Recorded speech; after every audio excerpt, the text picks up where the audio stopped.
कुछ मन की बातें बताना चाहता हूं।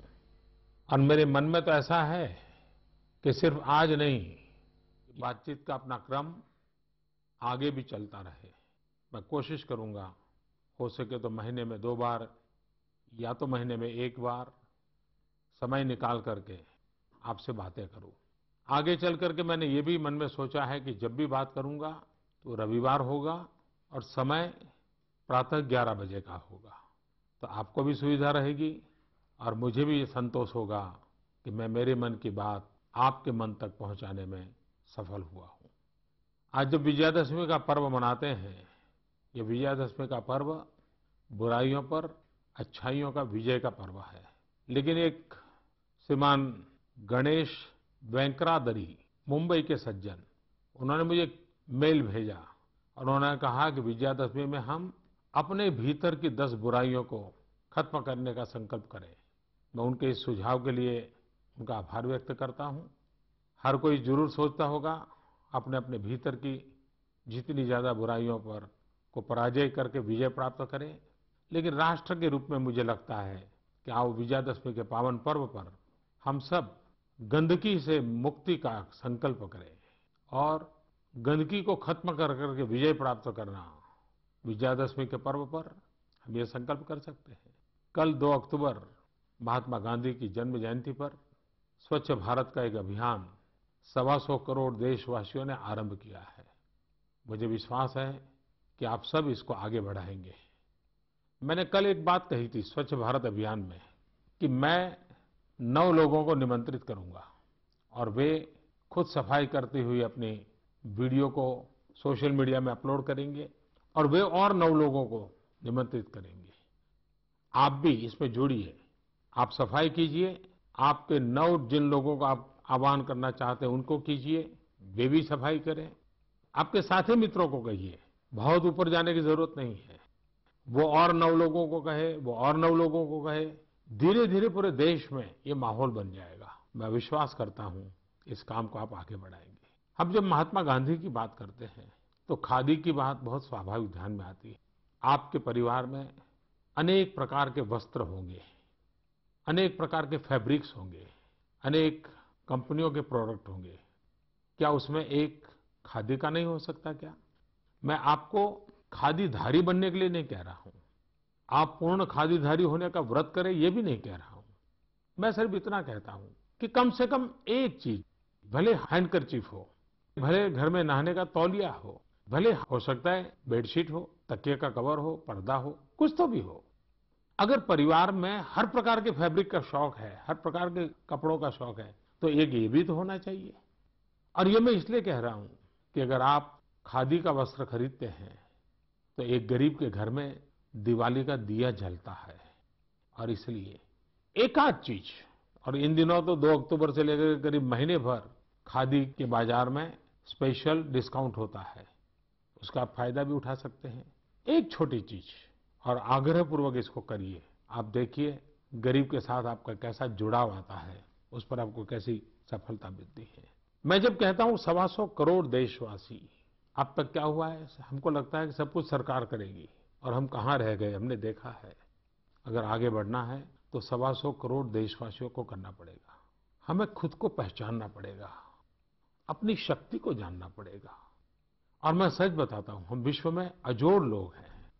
आप जानते हैं हमारे ही वैज्ञानिकों ने कम से कम खर्च में मार्स पहुंचने का सफल प्रयोग सफलतापूर्वक पार कर दिया।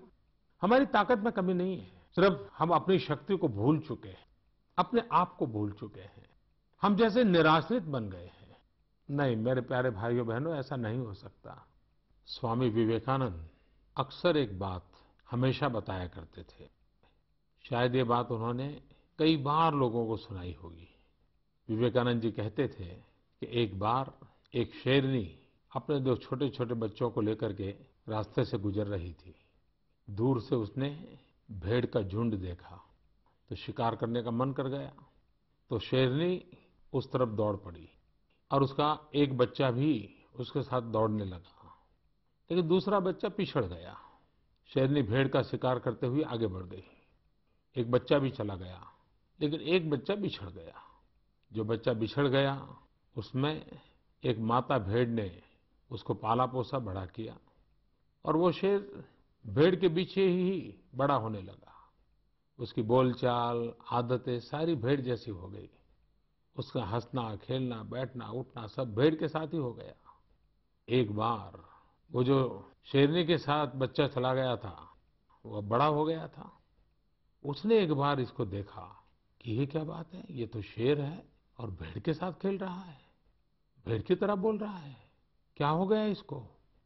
तो शेर को थोड़ा अपना हम पर ही संकट आ गया। तो इसके पास गया, तो उसको कहने लगा, अरे तू क्या कर रहे हो, तुम तो शेर हो। तो कहा, नहीं, मैं तो भेड़ हूँ, मैं तो इन्हीं के बीच पला हूँ, बड़ा हूँ, इन्होंने मुझे बड़ा किया है, मेरी आवाज देखिए, मेरी बातचीत का तरीका देखिए। तो शेर ने कहा कि चलो मैं दिखाता हूँ तुम कौन हो। उसको एक कुएं के पास ले गए और कुएं में पानी के अंदर उसका चेहरा दिखाया और खुद के चेहरे के साथ उसको कहा, देखो हम दोनों का चेहरा एक है, मैं भी शेर हूँ, तुम भी शेर हो। और जैसे ही उसके भीतर से आत्मसम्मान जगा, उसकी अपनी पहचान हुई, तो वो भी उस शेर की तरह भेड़ों के बीच पला हुआ शेर भी दहाड़ने लगा। उसके भीतर का सत्व जग गया। स्वामी विवेकानंद जी यही कहते थे, मेरे देशवासियों, 125 करोड़ देशवासियों के भीतर अपार शक्ति है, अपार सामर्थ्य है। इतना सामर्थ्य है, हमें अपने आप को पहचानने की जरूरत है, हमारी भीतर की ताकत को पहचानने की जरूरत है। और फिर जैसा स्वामी विवेकानंद जी ने कहा था, उस आत्मसम्मान को लेकर के, अपनी सही पहचान को लेकर के हम चल पड़ेंगे तो हम विजयी होंगे, हम सफल होंगे और हमारा राष्ट्र भी विजयी होगा, सफल होगा। मुझे लगता है हमारे 125 करोड़ देशवासी भी सामर्थ्यवान है, शक्तिवान है। हम भी बहुत विश्वास के साथ खड़े हो सकते हैं। इन दिनों मुझे ईमेल के द्वारा, सोशल मीडिया के द्वारा, फेसबुक के द्वारा कई मित्र मुझे चिट्ठी लिखते हैं। एक गौतम पाल करके व्यक्ति ने एक चिंता जताई है। उसने कहा है कि जो स्पेशली एबल्ड चाइल्ड होते हैं, उन बालकों के लिए नगर पालिका हो, महानगर पालिका हो, पंचायत हो, उसमें कोई न कोई विशेष योजनाएं होती रहनी चाहिए, उनका हौसला बुलंद करना चाहिए।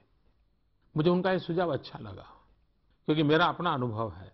जब मैं गुजरात में मुख्यमंत्री था तो 2011 में एथेंस में जो स्पेशल ओलंपिक होता है, उसमें जब गुजरात के बच्चे गए और विजयी होकर के आए, तो मैंने उन सब बच्चों को, स्पेशली एबल्ड बच्चों को मेरे घर बुलाया। मैं 2 घंटे उनके साथ बिताए। शायद वो मेरे जीवन को बहुत ही इमोशनल, बड़ा प्रेरक वो घटना थी, क्योंकि मैं मानता हूँ कि ये किसी परिवार में स्पेशली एबल्ड बालक है तो सिर्फ उनके माँ बाप का दायित्व नहीं है, ये पूरे समाज का दायित्व है। परमात्मा ने शायद उस परिवार को पसंद किया है, लेकिन वो बालक तो सारे राष्ट्र की जिम्मेवारी होता है। बाद में इतना मैं इमोशनली टच हो गया था कि मैं गुजरात में स्पेशली एबल्ड बच्चों के लिए अलग ओलंपिक करता था। हजारों बालक आते थे, उनके माँ बाप आते थे, मैं खुद जाता था। ऐसा एक विश्वास का वातावरण पैदा होता था। और इसलिए मैं गौतम पाल के सुझाव जो उन्होंने दिया है, इसके लिए मुझे अच्छा लगा और मेरा मन कर गया कि मुझे जो सुझाव आया है वो मैं आपके साथ शेयर करूं। एक कथा मुझे और भी ध्यान आती है। एक बार एक राहगीर रास्ते के किनारे पर बैठा था और आते जाते सबको पूछ रहा था, मुझे वहां पहुंचना है कि रास्ता कहाँ है। पहले को पूछा, दूसरे को पूछा, चौथे को पूछा, सबको पूछता ही रहता था। और उसके बगल में एक सज्जन बैठे थे, वो सारा देख रहे थे। बाद में खड़ा हुआ, खड़ा होकर के किसी को पूछने लगा, तो वो सज्जन खड़े होकर के उसके पास आए। उसने कहा, देखो भाई, तुमको जहां जाना है ना, उसका रास्ता इस तरफ से जाता है। तो उस राहगीर ने उसको पूछा, भाई साहब, आप इतनी देर से मेरे बगल में बैठे हो, मैं इतने लोगों को रास्ता पूछ रहा हूँ, कोई मुझे बता नहीं रहा है, आपको पता था तो आप क्यों नहीं बताते थे। बोले, मुझे भरोसा नहीं था कि तुम सचमुच में चल करके जाना चाहते हो या नहीं चाहते हो, या ऐसे ही जानकारी के लिए पूछते रहते हो। लेकिन जब तुम खड़े हो गए तो मेरा मन कर गया, हाँ अब तो इस आदमी को जाना है, पक्का लगता है। तब जाकर के मुझे लगा कि मुझे आपको रास्ता दिखाना चाहिए। मेरे देशवासियों, जब तक हम चलने का संकल्प नहीं करते, हम खुद खड़े नहीं होते, तब रास्ते दिखाने वाले भी नहीं मिलेंगे, हमें उंगली पकड़ कर चलाने वाले नहीं मिलेंगे। चलने की शुरुआत हमें करनी पड़ेगी। और मुझे विश्वास है कि 125 करोड़ देशवासी जरूर चलने के लिए सामर्थ्यवान हैं, चलते रहेंगे। कुछ दिनों से मेरे पास जो अनेक सुझाव आते हैं, बड़े इंटरेस्टिंग सुझाव लोग भेजते हैं। मैं जानता हूं कब कैसे कर पाएंगे, लेकिन मैं इन सुझावों के लिए, क्योंकि ये भी एक सक्रियता जो है ना, ये देश हम सबका है, कोई सरकार का देश थोड़ा है, नागरिकों का देश है। नागरिकों का जुड़ना बहुत जरूरी होता है। मुझे कुछ लोगों ने कहा है कि भी जो लघु उद्योग शुरू करते हैं तो उसकी पंजीकरण जो प्रक्रिया है वो आसान होनी चाहिए। मैं जरूर सरकार में उसके लिए सूचना करूंगा। कुछ लोगों ने मुझे लिख करके भेजा है कि बच्चों को 5वीं कक्षा से ही स्किल डेवलपमेंट सिखाना चाहिए, ताकि वो पढ़ते पढ़ते ही कोई न कोई अपना हुनर सीख ले, कारीगरी सीख ले। बहुत ही अच्छा सुझाव उन्होंने दिखा है। उन्होंने ये भी कहा है कि युवकों को भी कंपलसरी स्किल डेवलपमेंट होना चाहिए उनकी पढ़ाई के अंदर। किसी ने मुझे लिखा है कि हर 100 मीटर पे एक डस्टबिन होना चाहिए, सफाई की व्यवस्था करनी है तो। कुछ लोगों ने मुझे लिख करके भेजा है कि पॉलीथीन की बैग पर प्रतिबंध लगना चाहिए। ढेर सारे सुझाव मुझे लोग भेज रहे हैं। मैं आगे से भी आपको कहता हूं, अगर आप मुझे कहीं पर भी कोई सत्य घटना भेजेंगे जो सकारात्मक हो, जो मुझे भी प्रेरणा दे, देशवासियों को प्रेरणा दे, अगर ऐसी सत्य घटनाएं सबूत के साथ मुझे भेजोगे तो मैं जरूर, जब मन की बात करूंगा और जो चीज मेरे मन को छू गई है तो वो बातें मैं जरूर देशवासियों तक पहुंचाऊंगा। ये सारा मेरा बातचीत करने का इरादा एक ही है, आओ हम सब मिल करके अपनी भारत माता की सेवा करें, हम देश को नई ऊंचाइयों पर ले जाएं। हर कोई एक कदम चले। अगर आप एक कदम चलते हैं, देश 125 करोड़ कदम आगे चला जाता है। और इसी काम के लिए आज विजयादशमी के पावन पर्व पर अपने भीतर की सभी बुराइयों को परास्त करके विजयी होने के संकल्प के साथ, कुछ अच्छा करने का निर्णय करने के साथ हम सब प्रारंभ करें। आज मेरी शुभ शुरुआत है। जैसा जैसा मन में आता जाएगा, भविष्य में जरूर आपसे बातें करता रहूंगा। आज जो बातें मेरे मन में आई वो बातें मैंने आपको कही हैं। फिर जब मिलूंगा, रविवार को मिलूंगा, सुबह 11 बजे मिलूंगा। लेकिन मुझे विश्वास है कि हमारी यात्रा बनी रहेगी, आपका प्यार बना रहेगा। आप भी मेरी इस बात सुनने के बाद अगर मुझे कुछ कहना चाहते हैं, जरूर मेरे तक पहुंचा दीजिए, मुझे अच्छा लगेगा। मुझे बहुत अच्छा लगा आज आप सबसे बातें करने के लिए। और रेडियो का ऐसा सरल माध्यम है कि मैं दूर दूर तक पहुंच पाऊंगा, गरीब से गरीब घर तक पहुंच जाऊंगा। क्योंकि मेरे देश की ताकत गरीब की झोपड़ी में है, मेरी देश की ताकत गांव में है, मेरी देश की ताकत माताओं बहनों नौजवानों में है, मेरे देश की ताकत किसानों में है। मैं आप ही के भरोसे भारत आगे बढ़ेगा, ये विश्वास व्यक्त करता हूं। आपकी शक्ति में भरोसा है, इसलिए मुझे भारत के भविष्य में भरोसा है। फिर एक बार मैं आप सबको बहुत बहुत धन्यवाद देता हूं। आपने समय निकाला, फिर एक बार बहुत बहुत धन्यवाद।